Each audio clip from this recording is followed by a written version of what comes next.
अर्थानं या ठिकाणी माणूस म्हणून जन्माला घातलेला आहे भगवंताने, पण माणूस म्हणून कार्य करत असताना सर्व इंद्रिय सर्वांना दिलेली आहेत, सगळ्या प्रकारची तत्व या ठिकाणी कार्य करत आहेत, पण कार्य करण्याची पद्धत प्रत्येकाची वेगवेगळी आहे, कर्म करण्याची पद्धत प्रत्येकाची वेगवेगळी आहे। जन्माला घालताना भगवंताने कुठल्याही प्रकारचा भेद ठेवलेला नाही, समान आणि चांगल्या बुद्धीने त्या ठिकाणी माणूस जन्माला येत असतो। त्यावेळेला कुठलाही विचार त्याला स्पर्श करत नसतो, कुठलाही विषय त्याला स्पर्श करत नसतो, कुठलीही वासना त्याला स्पर्श करत नसते। पण जसा देहाने मोठा होत जातो तसं तसं वेगवेगळ्या प्रकारचे विषय, वासना, विचार त्याला स्पर्श करत असतात, कर्म त्याला स्पर्श करत असतात। आणि म्हणून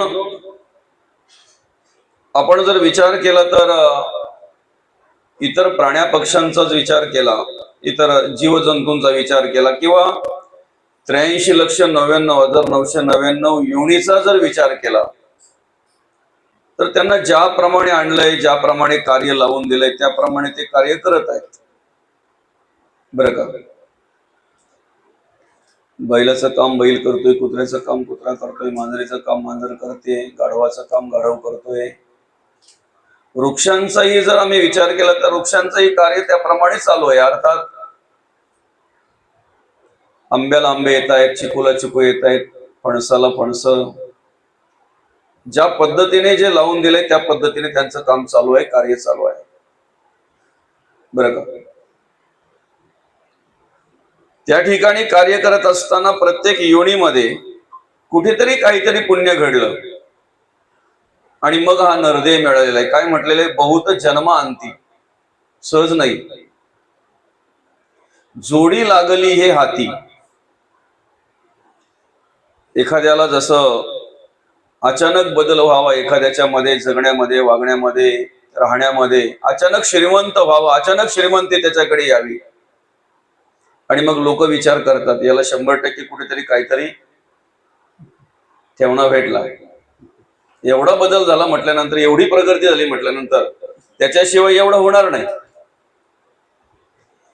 संत म्हणतात ज्या पद्धतीने आपण त्याच्याकडे पाहतो की अचानक एवढा बदल झाल्यानंतर याला काहीतरी मिळालं, आम्ही अंतर्मुख होऊन आम्ही स्वतःकडे का पाहत नाही की खऱ्या अर्थानं या 83,99,999 योनी पार केल्यानंतर 84,00,000वी जीवयोनी आम्हाला मिळालेली आहे।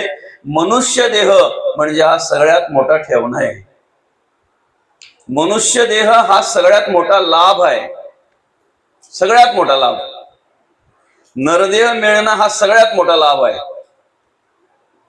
माणूस म्हणून जन्माला येणं पुण्याही लागते, पाप पुण्य समकृत हा मग नरयोनिषी जायते।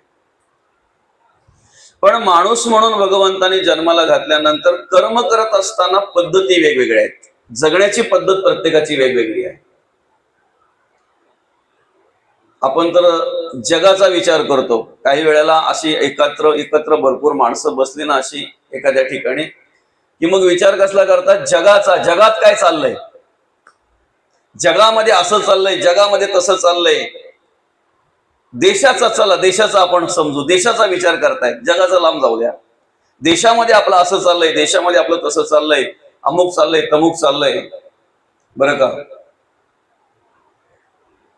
जग सुधारलं पाहिजे, देश सुधारला पाहिजे, पण त्या ठिकाणी तो विचार करताना आम्ही असा विचार करत नाही की ते जगामधला एक मी पण आहे, त्या देशामधला एक मी पण आहे, किंवा त्या जगाला, त्या देशाला सुरुवात माझ्यापासून होते।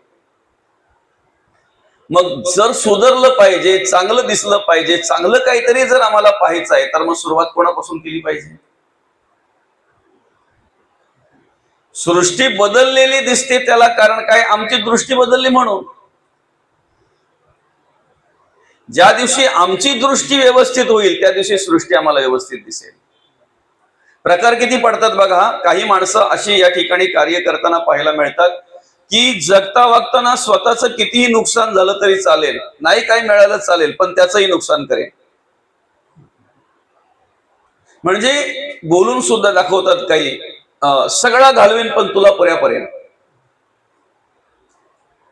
त्याला एक उदाहरण दिले पतंगाचं. पतंग म्हणजे बत्ती पेटवल्यानंतर येते पाखरू, ते दिवा किंवा बत्ती जर पेटवला ना तर त्याच्यावर एक पाखरू येते, ते त्याच्यावर झेप घेते बघा. असं काय मिळतंय बरं त्याला, मला सांगा.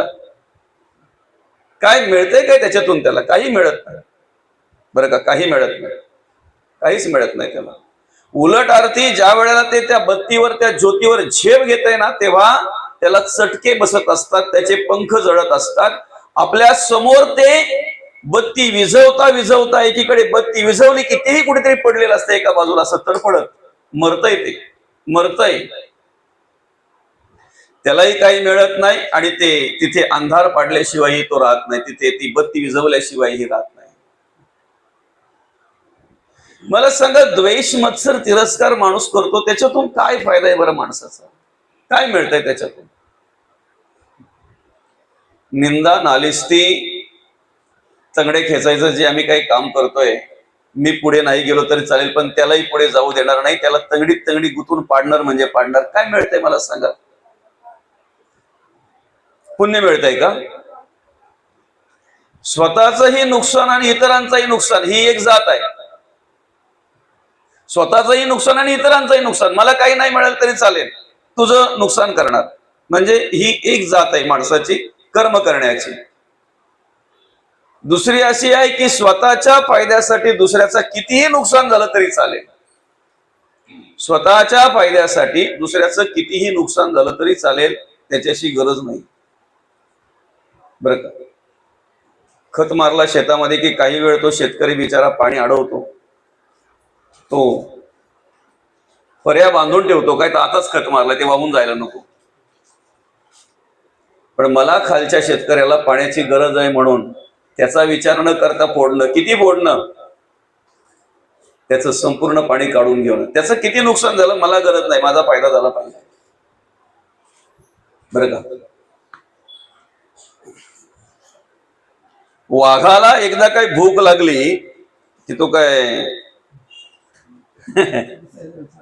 करतो का दुसऱ्याचा विचार? वाघाची स्वतःची भूक भागवण्यासाठी तो काय करतो? तो असा विचार करतो का नको बाबा त्याचा प्राण जाईल, त्याचा जीव जाईल, त्याला दुखापत होईल, त्याला त्रास होईल? नाही नाही. एकदा वाघाला भूक लागली, सिंहाला भूक लागली की तो समोर त्याचा विचार करत नाही, समोर त्याचा प्राण जातो याचा विचार करत नाही. मौली, अशा प्रकारे माणसं काही पाहायला मिळतात समाजामध्ये की समोर त्याचं कितीही नुकसान झालं तरी चालेल, माझा फायदा झाला पाहिजे बस. त्याचा 10,000चं नुकसान होतो ना, हरकत नाही, मला 500 भेटतात बस झाले, मला 500 मिळतात बस झाले. याच्या 500 साठी 10,000चं नुकसान चालेल, त्याचं 10,000 गेले का नाही 20,000 गेले काय, मला काही गरज पडत नाही, मला 500 भेटले बस झाले बरं का. संसारिक माणूस असा विचार करतोय ठीक आहे, प्रापंचिक माणूस असा विचार करतोय ठीक आहे, पण आज परमार्थ करणारी माणसं सुद्धा ह्या विचाराची आम्हाला पाहायला मिळतात.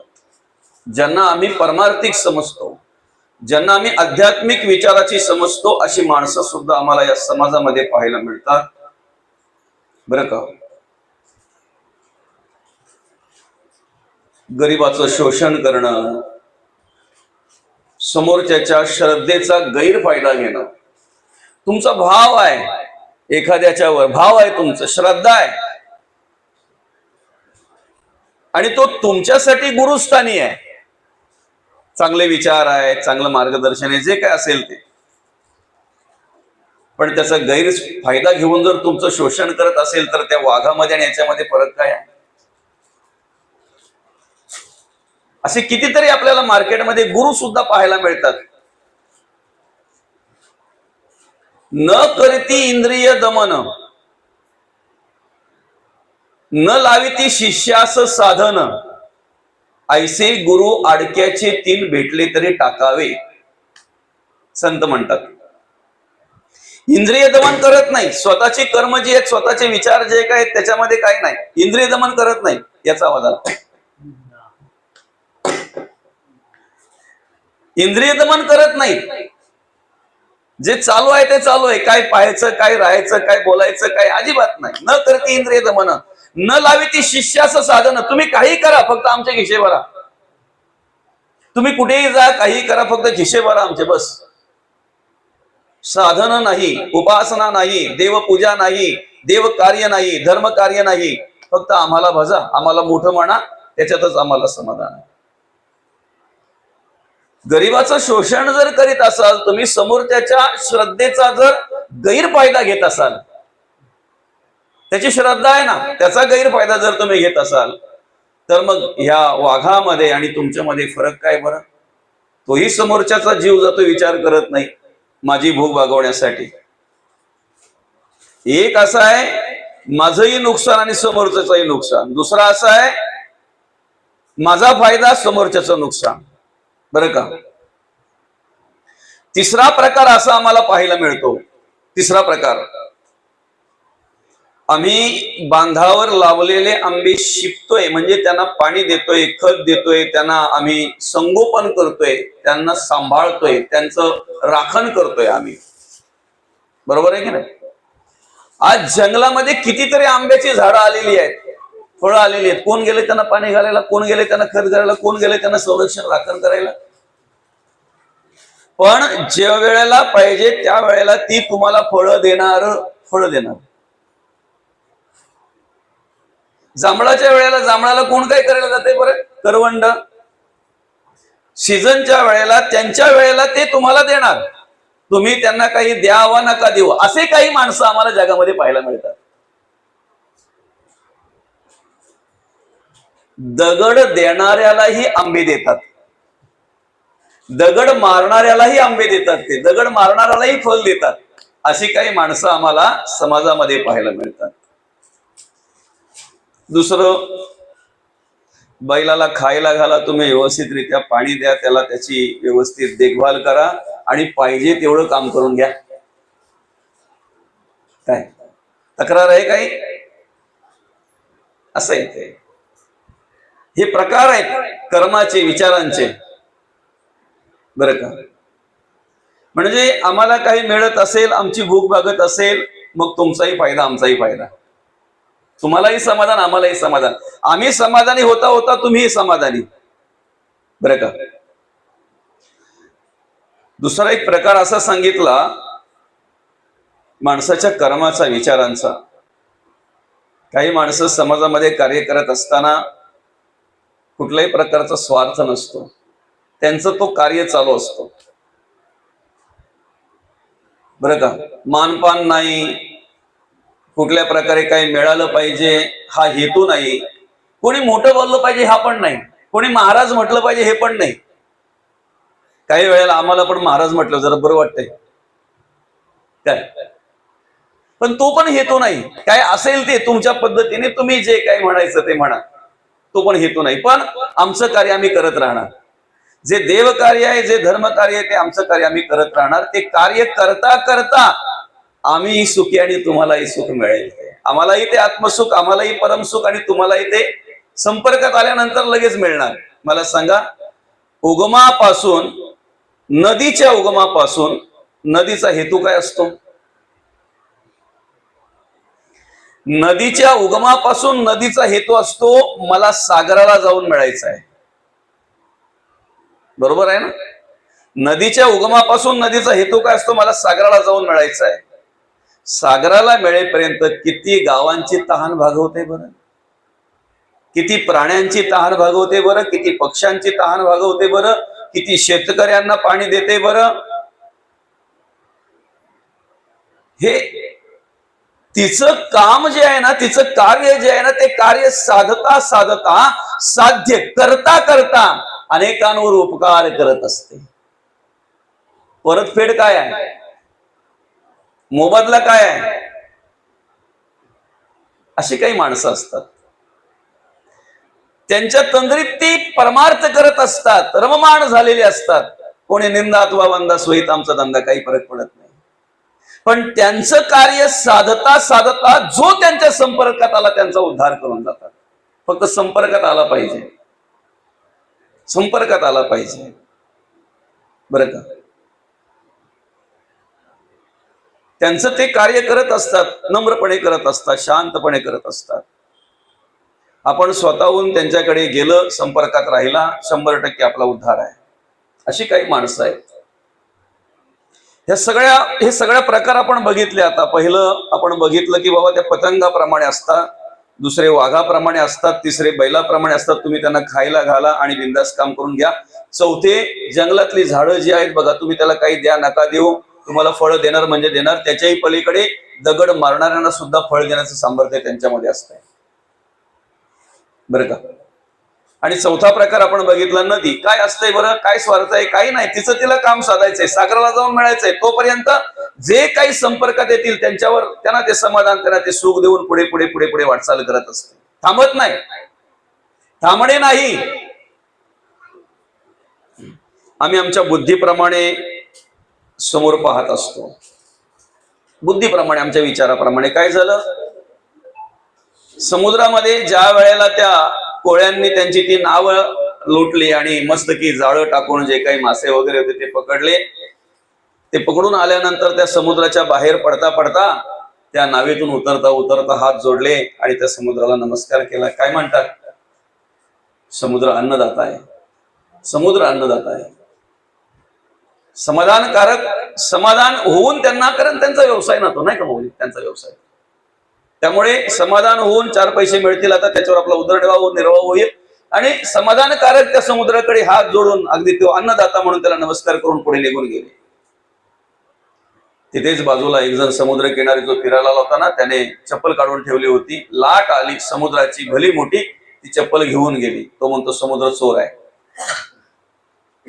काय म्हणतो तो, समुद्र चोर आहे. अगोदरचे काय बोलले, समुद्र अन्नदाता आहे. दुसरा काय म्हणतो, समुद्र चोर आहे. एक लहान मूल खेळत होतं, एका बापाचं ते लेकरू खेळत होतं. खेळता खेळता थोडं अजून आतमध्ये गेलं, बापाची नजर चुकवून अशी लाट आली की ते लेकरू घेऊन गेलं. ओरडायला लागला, आक्रोश करायला लागला, बरं का. पहिल्याने त्या वाळूवर लिहून ठेवलं समुद्र अन्नदाता आहे, दुसऱ्याने त्या वाळूवर लिहून ठेवलं समुद्र चोर आहे, आता तिसरा बाप लिहितो समुद्र खुनी आहे. समुद्र खुनी आहे. वाळूवर लिहिलेलं दिसतंय बरं का. पहिल्याने लिहिलेलं आहे काय, समुद्र अन्नदाता आहे. दुसऱ्याने लिहिलेलं काय, समुद्र चोर आहे. तिसरा लिहितोय काय, समुद्र खुनी आहे. तिथून एक सत्पुरुष चालले होते आणि जाता जाता नेमकं एक छोटीशी अशी लाट आली, एक शिंपला बाहेर पडला. ते शिंपला घेतल्यानंतर त्याच्यातून मोती निघाला आणि मग त्याने सांगितलं समुद्र दाता आहे. काय लिहिलं, समुद्र दाता आहे.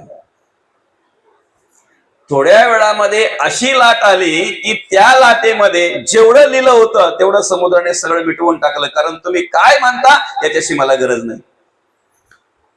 परत एक लाट अशी आली की सगळं मिटून गेलं.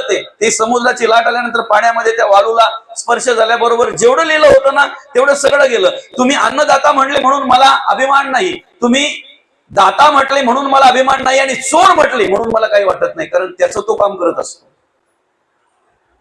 त्याचं तो काम करत असतो. त्याला ना फरक पडत, काहीच नाही, त्याला ना सुख ना दुःख. एक प्रकार आम्हाला अशा प्रकारे पाहायला मिळतो, तुम्ही निंदा अथवा वंदा स्वहित आमचा धंदा, जगाच्या कल्याणास संताच्या विभूती, देह कष्टविती परोपकार आहे. देह कष्टविती परोपकार आहे. तुम्ही काही द्या नका देऊ. शिव्या ज्यांनी दिल्या ना त्यांनाही परतफेड ओव्या दिल्या. ज्यांनी शिव्या दिल्या ना त्यांना परतफेड काय केल्या, ओव्या दिल्या. उद्धार होतील संत. प्रकार बघा किती आहेत जगण्याचे, माणसाचे, राहण्याचे. तुम्ही कसे वागताय, कसे राहताय, कशा पद्धतीने त्यांच्याकडे पाहताय याला महत्व नाही. त्यांच्या संपर्कात आले, ज्यांनी मिळालेली माधुकरी रस्त्यावर फेकून त्या वेळेला काय काय शब्द ऐकवले ना त्यांना सद्गुरुपद दिले. विसोबा अगोदर खेचर होते, ते विसोबा खेचर, बरोबर ना, माऊलींनी. आणि मग नंतर पांडुरंग परमात्म्याने सांगितलं नामदेवांना तुला गुरु करावा लागेल. कोणाला गुरु केलं? माऊलींनी ज्यांना गुरुपद दिलं, बरं का, माऊलींनी ज्यांच्यामध्ये बदल घडवला, माऊलींनी ज्यांच्यावर कृपा केली, त्यांना शरण गेले नामदेव महाराज.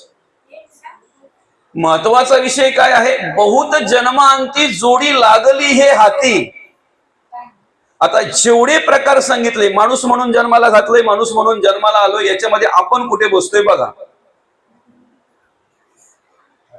माणूस म्हणून जन्माला आलोय की नाही आपण? माणूस म्हणून कार्य करतोय की नाही? मनुष्य म्हणून भगवंताने जन्माला घातलंय. मग याच्यामध्ये काय आहे? ह्या सगळ्या प्रकारांमध्ये आपण कुठे बसतोय?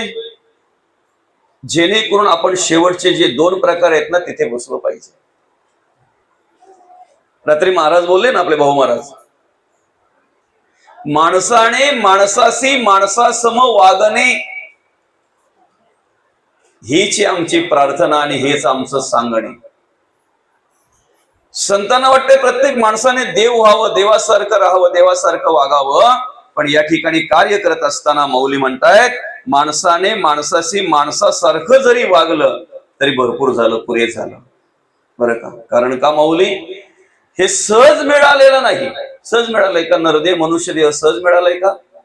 नाही मिळालं. ज्या वेळेला भरपूर काबाड कष्ट करून आम्हाला एखादी वस्तू किंवा एखादी गोष्ट मिळते ना, त्यावेळेला आम्हाला त्या गोष्टीची किंमत कळत असते, किंमत कळत असते. आपण काय बोलतो माहितीये का? विकत आणलेलं पापरना घरात पुरतच नाही. तर आहे का खोट आहे? विकत आणलेले पापर म्हणजे कितीतरी आणले, पुरत नाही. आणि घरी केले लवकर संपत नाही. त्याला कारण आहे, विकत आणलेल्याची किंमत आपल्याला कळत नाही म्हणून भरमसाठ वापरतो. पार अगदी गोले कुटून अगदी हात दुखेपर्यंत लाटून, हात सुजेपर्यंत लाटून जेव्हा मेहनत करून ते आम्ही करतो ना, तेव्हा मग एक एक पापड काढताना भाजताना आम्ही विचार करत असतो. मेहनतीने जे आम्हाला मिळते ना, त्याची किंमत आम्हाला कळते. सहज मिळते, त्याची किंमत कळत नाही. काय आज दिवसभर राबून तुम्ही सकाळपासून संध्याकाळपर्यंत गमेला हातात घे, थापी हातात घे, नाही का, काय बखारा नेलं होतं ते आपल्याला माहिती. सांगायचे रे म्हटल्यानंतर जे 4 पैसे तुम्ही संध्याकाळच्या वेळेला घेतात ना, ते कसे वापरायचे याचा विचार करून माणूस वापरत असतो. दिवसभर तुम्ही जो काही काम करता, बरं का, 1 तारखेपासून तो तुमचा जो काही पगाराचा दिवस असेल, तो प्रत्येक दिवशी तुमच्या डोक्यामध्ये काय असते? पगाराची तारीख असते, बरोबर आहे की नाही? कधी येते, कधी येते, कधी येते. साहजिकच आहे ना, आपण जर काम करतोय, राबतोय, तर त्या तारखेचा आपण वाट बघत असतो. एकदा पगार मिळाला की मग त्या पगाराचं व्यवस्थापन कशा प्रकारे करायचं, कसा खर्च करायचा, याचा विचारपूर्वक माणूस खर्च करत असतो. विचारपूर्वक खर्च करत असतो ना. समजा एखाद्या ठिकाणाहून जर आम्हाला अवकाळी भेटला, विचार करतो माणूस खर्च करताना विचार करतो. आपल्या शेतकऱ्याच्या घरामध्ये वस्तू सुद्धा गरजेपुरताच मिळतील, तुम्हाला गरजेच्याच मिळतील. म्हणून या घरात टीव्ही एकच आहे का 4 आहे? माणसं किती आहेत मामी तुमची? 4. टीव्ही किती आहे? 1. 4 जण मिळून टीव्ही पाहतात. जिथे बरंच काही आहे ना, तिथे प्रत्येकाच्या आवडीप्रमाणे बापाला बातम्या ऐकतात, त्या घरातल्या महिलांना मालिका आवडतात, मुलांना काय आवडत असेल ते आवडत असेल, मग त्यांच्यासाठी प्रत्येकासाठी वेगवेगळा. महत्वाचा विषय काय? आम्हाला हे सहज मिळालेलं नाही. जेव्हा कळतंय ना की आम्ही 83,99,999 योनी पार करून आणि मग हा नरदेह आम्हाला मिळालेला आहे, त्यातही सहज नाही, एका योनी कोटी फेरा. किती? कोटी फेरा. एका योनी कोटी फेरा. तेव्हा हा नरदेह मिळालेला आहे. जेव्हा कळेल ना, त्या वेळेला कुठल्याही प्रकारे, कशाही प्रकारे न वागता, जेणेकरून आम्ही आमच्या जीवनाचं सार्थक करण्यासाठीच प्रयत्न करू. बरं का. ज्यांच्या स्मरणार्थ आपण या ठिकाणी ही प्रवचन सेवा आयोजित केलेली आहे, आपले भोईर परिवाराचे बाबा कैलासवासी तुकाराम बांगो भोईर बाबांना